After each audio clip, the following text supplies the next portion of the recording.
All right, welcome back to part two of this interview. And I think I am going to post this interview as two separate interviews just because it is longer and I don't want listeners to feel overburdened by the length. But in the earlier interview, I feel like we really adequately addressed what is SWI, why people might want to use SWI, and how Dr. Bauer sees the differences between SWI and phonics instruction. So what I really want to look at now moving forward is sort of the efficacy of the idea and potential limitations and Dr. Bauer's response to those potential limitations. But before we begin, I want to go over one last sort of definition type question. Yeah. And this one's of great interest to me, and that's on this idea of, is it explicit instruction or is it inquiry instruction? Yeah. Normally we see these as antagonistic ideas, but you're kind of presenting them in the same context. Absolutely. Well, for example, when we just said cats and dogs, I would describe that as explicit instruction driven by inquiry. I'm showing kids the structure of the singular cat and plural cats and singular dog and plural dog. And I'm totally driving the instruction, but then I have them notice, what do you say at the end? And they have to feel what they see at the end. And they say that in cats. What do you notice in dogs? You notice the zzz. So you're inquiring into those things. Now we can go take a page of text. Actually, that's something that I had planned to show.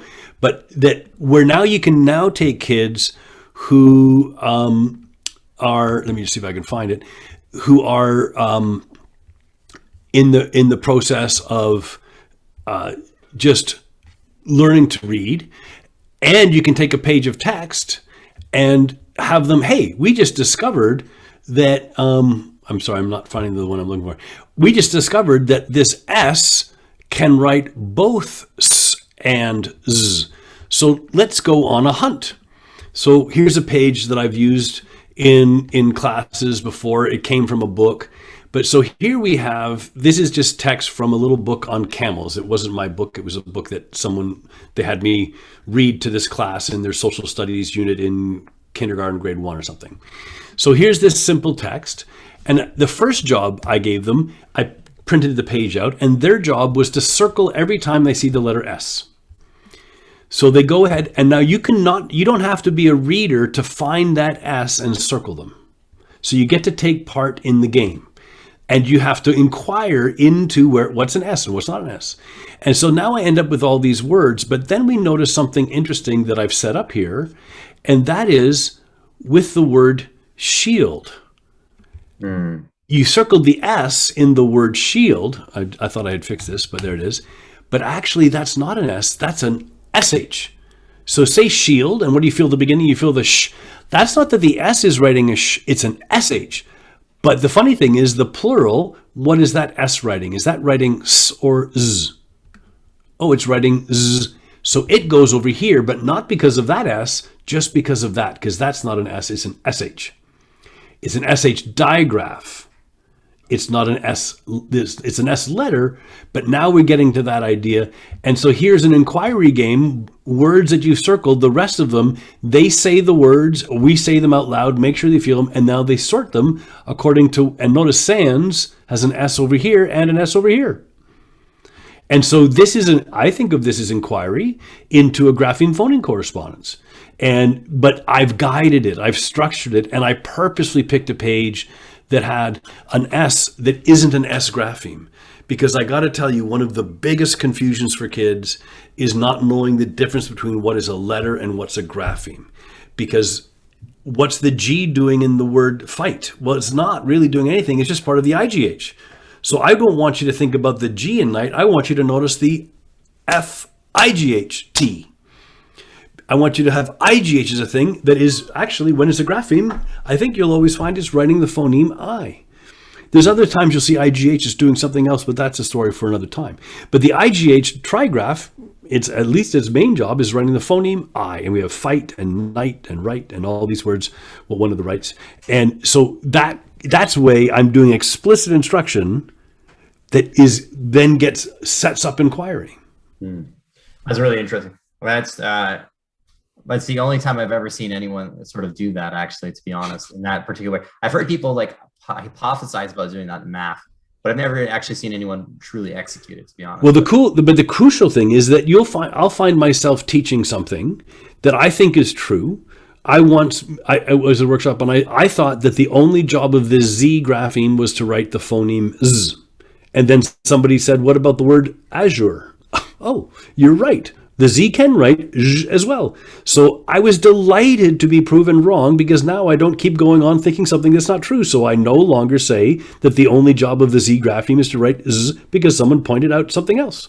And in the first year of me doing this stuff, when I was teaching grade 4 and I was totally new to it, oh my God, I had no idea what I was doing, but I had a reference that I could guide, and kids kept noticing things that I hadn't thought of. It was my job to be the head inquirer and deal with the ideas and be responsible for looking stuff up when I didn't know the answer. But the kids' questions were driving what we did so much. And I didn't know the answer, but I now, for the first time in my life, had a reference I could go to and somebody I could email and say, wait a second, I don't understand. What's going on with this word? And so here's, on the inquiry point, it's really a central thing for me.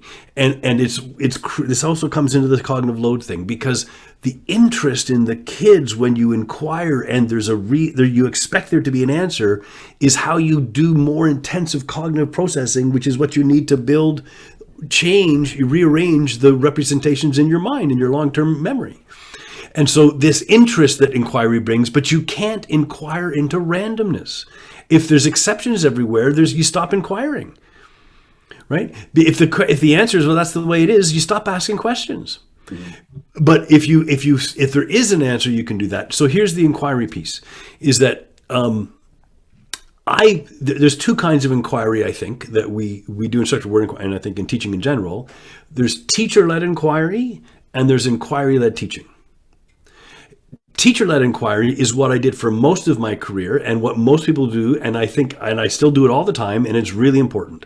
That's where I know the answer of what I'm teaching, and I'm going through a process for the kids to inquire to know what I already know.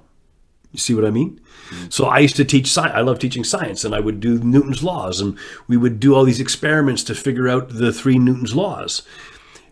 I knew what the laws were before we did it, and we aren't going to find a new law of physics, right? But it's a game. I didn't actually do science. I taught about science, right? But what happens when you get into orthography, precisely because there's so much misunderstanding in the world, what we get to do so much more of is what is really the goal.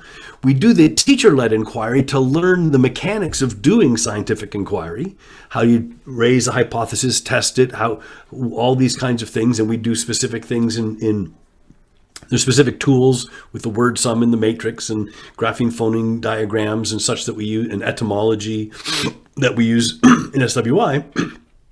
But then the best thing is when a kid asks a question to which you don't know the answer. And then my response to that is, awesome, I have no idea. Let's check it out. And now we use the same processes that we were practicing when I knew the answer and apply it to a word I didn't know the answer to. For example, I often tell this story. I don't know, it was a while ago now. I was trying to write the word exorbitant in an email.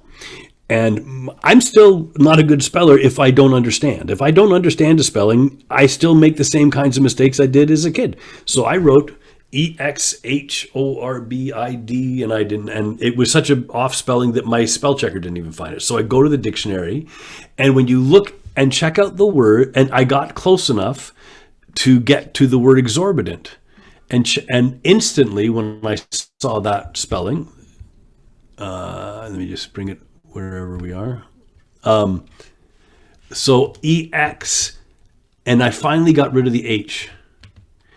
And as soon as I saw that spelling, I knew I'd never wonder about how to spell exorbitant again. Look at that spelling compared to what I was trying to write. Let me just get a page again. Sorry. This is the bits you can cut out. So, can you spell that for me, Nate? Exorbitant. Did you notice the suffix you spelled at the end? Is it ant or A-N-T? yeah? Can you spell that? X orbit. And this is the thing. Because I didn't have an orthographic memory that knew how to spell exorbitant, I spelled, when you say exorbitant, Exorbitant. I spelled it according to what I was taught about sounds at the beginning. I don't know if I did A-N-T or E-N-T, but I put a D there. Oh no, sorry, a D there. And I put an H there, like exhibit, and other words have that H there. I can't have an H in exorbitant because it really means out of this orbit. The price is so much it's out of this orbit. Actually, the IT is a suffix and orb is the real base. But the point is, once I see orbit, I have a meaning connection to the grapheme-phoneme correspondence. And graphemes and phonemes are abstract. If you are trying to teach kids, you know this with math, if you're teaching kids in math, I bet you've never had the thought of introducing addition to kids with the number sentence. You start with counters. You put 2 cookies here and 3 cookies there, and you put a plus sign between them. You say, well, if I have 2 cookies and I add 3 more cookies, I have 1, 2, 1, 2, 3. Let's put them over here. 1, 2, 3, 4, 5. So that equals 5. So you have this concrete representation of the abstract concept of that little squiggle that stands in for 3, the squiggle that stands in for 2, and the squiggle that stands in for 5. You don't start with the squiggles. You start with the concept, and then you can take the abstract squiggles and say, oh, that is for the number 2. That means 1, 2. That's for the number 3, 1, 2, 3. And when you put them all together, you get 5. You get to the abstract thing by a concrete thing. And so I couldn't spell exorbitant as somebody who's been doing this all my life. I'd never thought about the word before, and I wasn't getting there by sound. I needed to see the actual spelling, and then in a flash, I understand, because now I link meaning to the phonology, which is what I'm doing with kids in kindergarten in grade 1. But I still need to do it myself now. So, something that comes to mind with me, and I was going to kind of beat around the bush with this, but I think I'm going to give you the opportunity just to address it head on, because I think some listeners might have the same idea. And it comes to mind, Dylan William, I interviewed him, told me that he sort of implied that he no longer felt like any individual teaching practice was important. What he felt was important was the individual teacher. And you come across as this very passionate teacher, this very incredibly knowledgeable teacher. I'm sure anyone listening to this is blown away by your level of knowledge of orthography. But my concern is, how is that, how does the average teacher get this level of expertise that you have? Well, I find some of this almost overwhelming when you're first learning about it. Well, we're cramming in, months of work into a little hour session, right? Yeah. So it's not appropriate instructional time that I'm giving you. But you got a video, you can pause and look at it again and all that. But the point that I would make there is, my first year of teaching with real spelling, when I knew nothing, was in many ways the richest teaching I ever did in this. Precisely because I was learning on the go with the kids. They would ask questions. They saw that I honestly did not know the answer to most of the questions, and then I would learn it with them. So I can do things now that I couldn't do then. But there are, I think, honest ways in which I can't pretend to not know things, right? So when kids discover things and they see the teachers learning with them, that's a different kind of inquiry. And that's the inquiry-led teaching, right? So we teach how to do inquiry, the mechanics of the scientific inquiry process, so that we can actually move to doing science, not to see if you can figure out the game that the teacher already knew, but for the teacher and the kids to find something they didn't know before they started. And that is actually doing science. It's not teaching about science. Now, don't let me act like there's anything wrong with the teacher-led inquiry. It's crucial. We got to teach the mechanics of this stuff, and I guide my instruction through it, and I do it all the time. But I'm really excited when people ask me questions I don't know the answer to, because then we get to, now we get to do some science because I don't know the answer. Let's check it out. But you only do that because you know that there's a place to go. But you'd raise a key point here, and it is absolutely it's the most fair criticism I know of structured word inquiry is the demands on teacher knowledge. Absolutely. But here's the thing. If I taught one course in a teacher college, I would have so many more hours of teaching orthography than I'd get to do in my 5-day courses. And those 5-day courses often are enough to get people going. The issue isn't that it's that hard. I teach stuff to grade 2s that teachers don't know, and grade 1s. It's not too hard. It's just that we are building on the other thing, and this is where the cognitive load theory comes in again. I'll point to some stuff on this. But the thing about cognitive load theory, one of the many crucial things about it is unlearning is harder than learning. Once you've developed a mental representation of schema for how things work, if that mental representation of schema is wrong, you have to undo it. So I work so much harder to undo things like the Z sound and the SH sound and the T sound, because it's been planted in someone by the world. And what if we just taught in such a way that you never had to unteach that? What if there's no reason for any kid to ever grow up thinking English spelling is crazy if we just taught how it worked from the beginning? There's a big challenge to get enough teachers to understand how to do this. And yeah, that's a challenge. Fortunately, there's a pile of people doing this work now that people can study with. And a teacher works with this for this year. Well, next year, they know more than the year before. And because we're using scientific inquiry as the basis of the teaching work, the teacher's learning grows and they get better at doing it. So whereas I don't find that people's understanding of orthography keeps developing every year that they teach when they're teaching from the traditional ways. When you're teaching from a traditional way, you're taking what's on the page and what you know, and you try to have the kids know what you know, as opposed to investigating and trying to find out more every year. So I take it, it is not an easy thing to just do it, but there are enough tools to get going. And over time, teachers can learn how to do this. But I don't expect it. You couldn't go to a school board and say, next year we're going to implement structured word inquiry and everybody's going to do it. No, you would have to do pilot programs and teach certain people and get people understanding, and they can teach other people. And that's how it's growing around the world.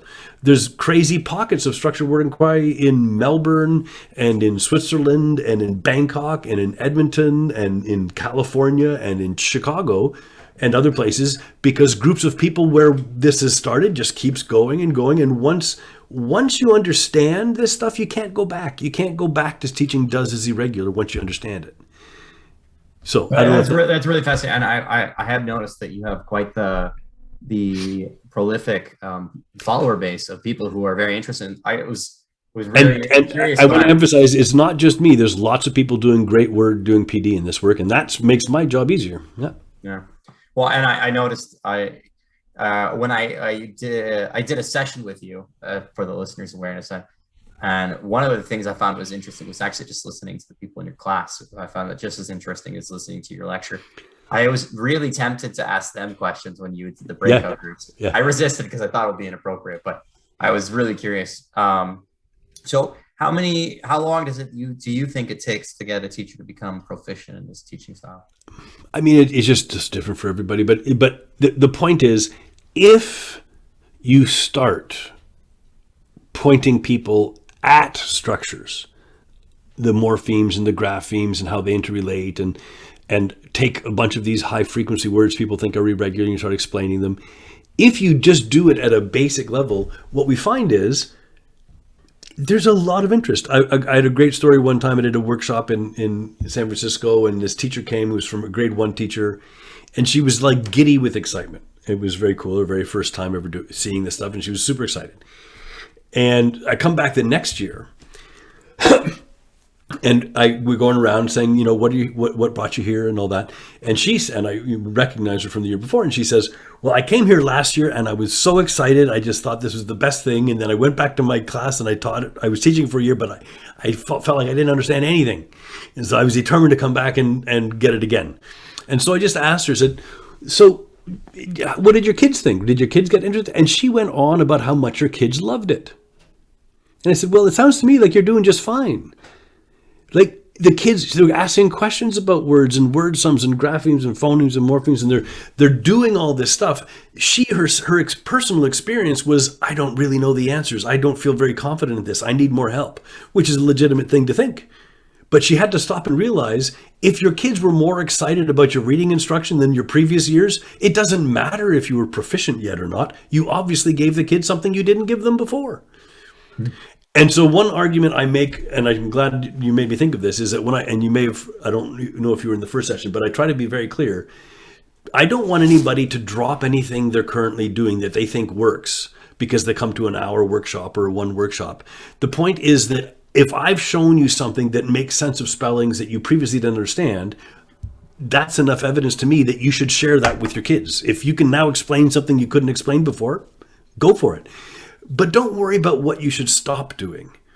Let yourself get some time understanding how this works. And over time, you can decide what of your previous practices you think you should drop. But don't drop it because somebody tells you to drop it, right? I don't want you to replace something you feel good with something you don't understand yet.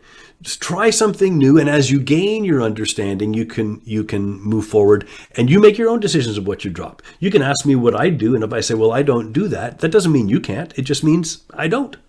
And you can decide what you want to do. But so yeah, the load on, and this is a serious issue with the research, because in order to train trainers to do the intervention is a challenge, and so that makes it a challenge. But when I work with teachers who've been working with this for a year or two or three, that what they can do is awesome. That's a really interesting way of looking at it. Sorry, I'm losing my train of thought here. For the audience, I'm a little slightly sick here, so if I'm not making the most sense today, that's why. I guess, okay, I remember what I was trying to follow up with. So I often like to think of things in terms of efficiency as a teacher. Like, what is the easiest way we can improve teachers' teaching ability, right? What is the least work a teacher can do to get the most results? I started from a different premise. My premise is the premise of structured word inquiry is simply instruction should accurately reflect whatever the content of instruction is. That shouldn't be a radical statement. So if we have evidence that actually we're teaching things right now that misrepresents the writing system, that's a good place to start. Start finding, if you think does is irregular, but now you understand that it isn't irregular, that's a good thing to do. But the point isn't the spelling of the word does. The point of understanding the spelling of does is that, this concept of morphemic consistency, the idea that English spelling has evolved to favor consistent spelling of the meaning units, morphemes, over consistent spelling of the spoken units, phonemes. And once you have that frame, you can use the understanding of the spelling of do and does to help you with act and action, to help you with sign and signal, to help you with heal and health and please and pleasure, because that is everywhere in the writing system. There are certainly, and then there's places where the pronunciation shift is so far that you can't keep the spelling the same, and then we learn something else. But the point is that what we can do is say, let's not be in a hurry. It's not about the efficiency of what happens tomorrow. It's not going to hurt to have the most basic thing that we do first is word families. Find words that are related in structure and meaning. You can do that with any word that you're studying. You take the word play and playful and replay, but then you put a word like jump and run, and those aren't related. And then you can find other words that seem like that might have some of the same spellings but not be related. So you can start this with a very basic amount of it, with just the basic ideas that every word is a base, or a base is something fixed to it, and the words that when you add prefixes and suffixes, you make words that are related. And that's not the end. That's the window to understanding grapheme phoning correspondences and etymology and all of that. Sorry. I guess that sort of answers the question. I was going to ask, why not then just teach the irregular words through this system instead of because the target is never the word you're teaching. The target is systemic understanding, right? Like what I said with the vocabulary intervention, the point wasn't that kids were better at defining words like significant than they were if they didn't get the matrix I gave them. The point is, I didn't give them the word significant, but I taught words related to it. What I want you to be able to do is use what I teach you to be generative for other learning. And so it's really useful to pick words that are typically taught as irregular, because if we can now explain them, that means we have to have learned something about the system, right? Like the words one and one. How do you know which is which? Right? Picking irregular words that are called irregular is rich, because if you call them irregular, it's evidence that we don't understand them yet. And if you can learn something about that, you're learning about the system. Well, guess what? Homophones typically aren't spelled the same. There's a homophone principle. So we can take the one and one thing and realize, I should expect them to be spelled differently. And if you look at the one, I won the race, it's not surprising. It's related to the word win with the W-I-N and the W-O-N, whereas the O-N-E of one thing is related to words like loan and alone, which is about one thing. So you can draw connections between meanings, and now what were irregular before has order.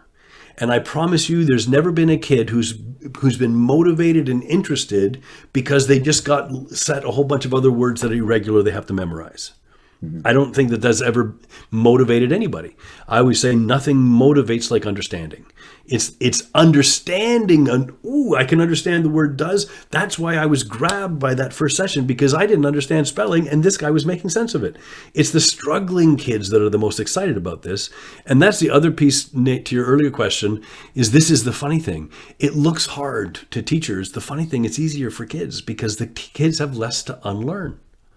And so our perception of what's going to be too hard, our perception, oh my God, the words morpheme and phoneme and grapheme, that's way too much. We should use the weird sounds.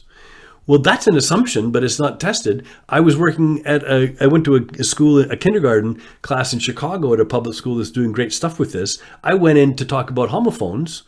They'd already been doing this work. I can't remember if it was kindergarten or grade 1. And so we talk about homophones. So wait a second, homophones. If hum is for same, what's the phone part for? And what I'm usually going for is like telephone. I can talk on my telephone and you can hear me over there. It's like a telescope. Tele is for away. Scope is for see. Telephone we can hear. But that's not what he said. With the kid, this little boy raises his hand and goes, phoneme? Jesus. Because his teacher uses the words phoneme and grapheme all the time because they're working with structured word inquiry. So he already knew phoneme. And when I introduced the new word he didn't know, homophone, he could go from the word phoneme to the word homophone and get it. Wow. So we have this perception that it's too hard, but we don't have a worry about teaching kindergartners about the word relationship and responsibility because we're used to teaching those words. But when we feel new to words like phoneme and grapheme and morpheme, the newness to us makes us nervous. And so we put that onto the kids. We think if it's hard for me, it's going to be hard for them. The newness of something to me has nothing to do with the newness to the kid. We don't have that fear when we introduce the kid to the word relationship. Oh, but they don't know that yet. I can't teach them. Well, you sort of hit off another question I was going to ask you about in advance. I was going to ask about the idea, do you think this is too hard for the students? But I think you've sort of already addressed that. And I will say, I have found in general in teaching, we sort of baby students too much in the sense of how much we cover with them. I think when we challenge students, I've always found they do better. And I really liked your statement about how understanding is motivating. I found that in math that of course when students understand the math, these students that are so-called disengaged often become engaged. Well, the definition of depression is learned helplessness. If you've learned to be helpless, why would you try? Right? And so the only cure to learned helplessness is learned helpfulness. And so if you give an understanding, you motivate. But perhaps we should talk about the research because I've gone on so long. That was actually going to be my very next question. Look at that. We're on the same page. All right. So, and we'll walk through this, and I'm pleased that we get a bit into your wheelhouse of meta-analyses. I think it's wild that you're focused on meta-analyses. But so just kind of an overall frame here. Again, I'll try to make sure that this works for the listeners as not just the viewers. But I think we can say that a basic assumption of literacy instruction is that learners deserve instruction that represents how the writing system works. Well, this is a quote from a famous massive review from 2001. Rayner, Foreman, Perfetti, Pest, I don't know how to say that name, and Seidenberg. Anyways. Yeah, I don't know how to say it either. They argue learning how to use the conventional forms of printed language to obtain meaning from words. Of course, conventional forms mean orthographic conventions. It logically follows that the child learning how to read needs to learn how his or her writing system work. I agree entirely. The thing that was interesting and challenged me as a grad student in 2003, just starting my master's, was that, wait a second, when I read the article, they don't say anything about teaching morphology. This was an argument for the arguing support. This is why the evidence is that phonics is more effective than not teaching phonics, because it gives a kid something about understanding how the writing system works. I agree entirely.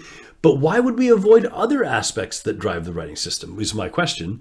And this paper actually really does a great job of explaining what morphophonology is. They just don't make any reference to the idea about teaching morphology. So we have this idea that English is morphophonemic.